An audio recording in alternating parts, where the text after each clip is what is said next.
What we're going to be talking about today are types of chemical reactions. There are 5 types of chemical reactions that we're going to learn. Each type of chemical reaction is kind of like a pattern. You can predict what kind of reaction it is and what your products are going to be if you know the pattern to look for. So as we go through these types of reactions, we'll do a definition, we'll have a picture, we'll do a generic example, which kind of just shows you the pattern, and then we'll do a real example with chemical formulas.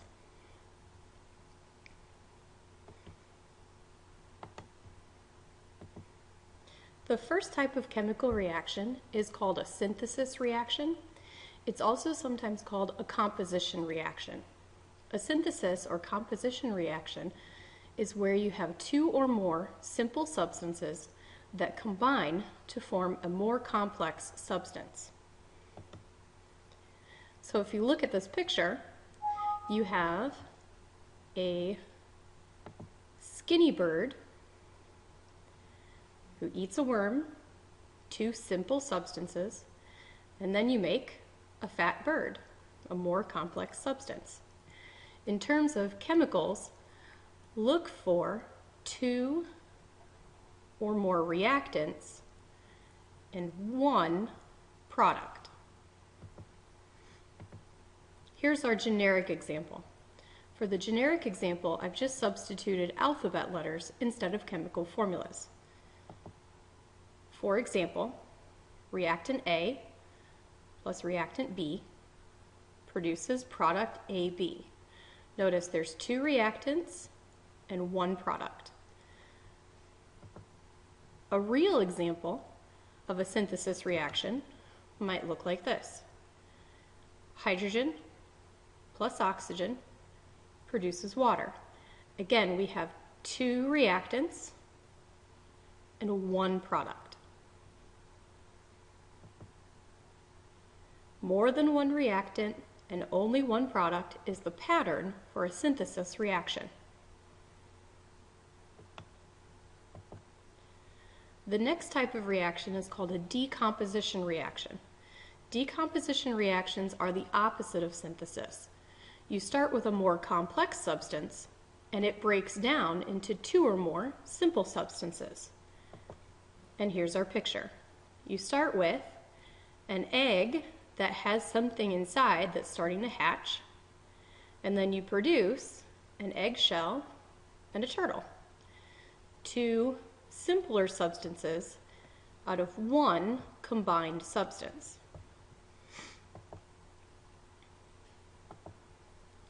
Our generic example looks like this, exactly the opposite of a synthesis. You have 1 reactant that's more complex and more than 1 product. And the product should be simpler.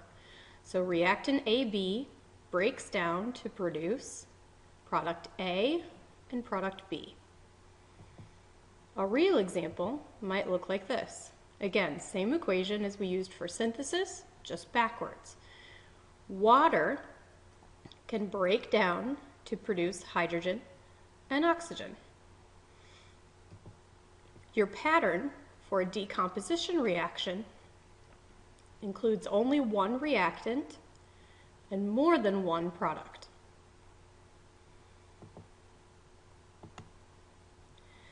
The third type of reaction is called a single replacement reaction, and it's very much just what it sounds like. A single element replaces another element that was in a compound. So if you look at this picture, we have a single element, a single gentleman here in the pink shirt, and a compound. We have this couple here in white. The single element replaces part of the compound. So here the single gentleman has come in and stolen the girl away, and then you end up with a new or a different single element. If you look at a generic example, it might look like this. Element A plus compound BC. Element A is going to go into compound BC and replace something, like the letter B. As it replaces the B and takes its place, the B then gets kicked out all by itself. So you have a single element and a compound, and a new compound, and a new element. A real example might look like this. Zinc plus hydrochloric acid produces zinc 2 chloride and hydrogen gas. The zinc has come in to replace the hydrogen, and the hydrogen has gotten kicked out by itself. How do you decide what's going to be replaced? You have to think about charges. Zinc normally has a positive charge. That means it has to replace the positive part of this compound. Which part of this compound is positive? The hydrogen. So the zinc can only replace the hydrogen and kick that out by itself. So then you end up with zinc paired up with chlorine. And when you make these compounds on the other side, you do need to check your charges and make sure that they balance. So the zinc kicks out the hydrogen because those are the two positive things. Hydrogen becomes a gas, and you end up with zinc 2 chloride. The fourth type of reaction is called a double replacement reaction. A double replacement, again, is just what it sounds like. This time, we have two compounds, and parts of those compounds are going to switch places to form two new compounds. So the picture with this one has two gentlemen in two different hats. We have a black hat and a white hat. And here you can see on the other side, on the product side, they've switched hats. Now this gentleman's wearing the white hat, and this gentleman's wearing the black hat. Another way to think about this is dancing partners. Each compound is made of partners, and if you swap partners, you'll get new compounds on the other side. So a generic example would look like this. Compound AB plus compound CD produces compound AD and CB. We've swapped partners. So how do you decide which things are going to switch? Again, you have to look at charges. The A and the C have switched here because they would either both be positive or both be negative. You have to switch things that have the same sign, otherwise you can't make compounds on the other side. So a real example might look like this. Silver 1 nitrate plus sodium chloride produces silver 1 chloride and sodium nitrate. You can see that the substances here have switched partners. The silver is now with the chlorine, the sodium is now with the nitrate. How do you decide which things to switch? The silver is positive and the sodium is positive, so those two things will swap places. And again, when you're making compounds on this other side, you're going to have to check your charges. Nitrate's a -1, sodium's a -1. In this case, silver is a +1, chlorine is a -1. So on the product side, as you're making your products, you have to check charges to make sure they balance.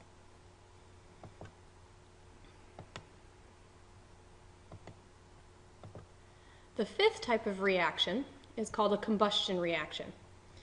A combustion reaction is a reaction with oxygen that releases energy, heat, or light. In other words, you're burning something. Combustion is a burning reaction. Combustion reactions can look different depending on the substance that's being burned. But one way that they can look, or in fact, how most of them look, is some kind of reactant here plus O2. That means you're burning something. And the products can be different depending on what you're burning, so that's why we have a question mark over here. What would a real example look like? Here's an example where we are burning ethane. Ethane is very similar to methane. Methane is what comes out of our gas jets. Methane has 1 carbon and 4 hydrogens. Ethane has 2 carbons and 6 hydrogens. Very similar process.